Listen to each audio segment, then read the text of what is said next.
तर hi guys, मी तुमचा सम्यक. तर आज आपण शेतात जाणार आहे. मी शेतात आलेलो आहे. हाय आपल्या शेतात जाण्याचा रोड. इकडे गाडी येत नाही म्हणून आज मी इकडं चालत चाललेलो आहे. मी इथं मका पसरवायला आलो आहे. ही आपली ह्या रानातील मका, हे आपल्या रानात ठेवलेली आहेत पोती. ती मका ह्या कागदावर ओतून मका पसरवायची आहे. मग आम्ही घराकडे निघालो. आज मी मोहळा जाणार होतो, तर आपल्या लाल परीवर बसलो आणि घराकडे निघालो. मग आम्ही सर्व मोहळा निघालो. रस्त्याने निघालो. मग आपली गाडी मोहळमध्ये आल्यावर पंक्चर झाली. आपलं ट्यूबलेस टायर असल्यामुळं आपल्याला हवा बसत होतात.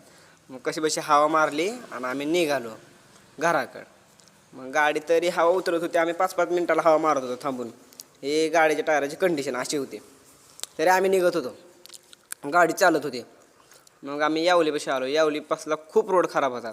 तरी कसं बसं आलो आम्ही चिखलीच्या ह्याच्यावर ब्रिजवर.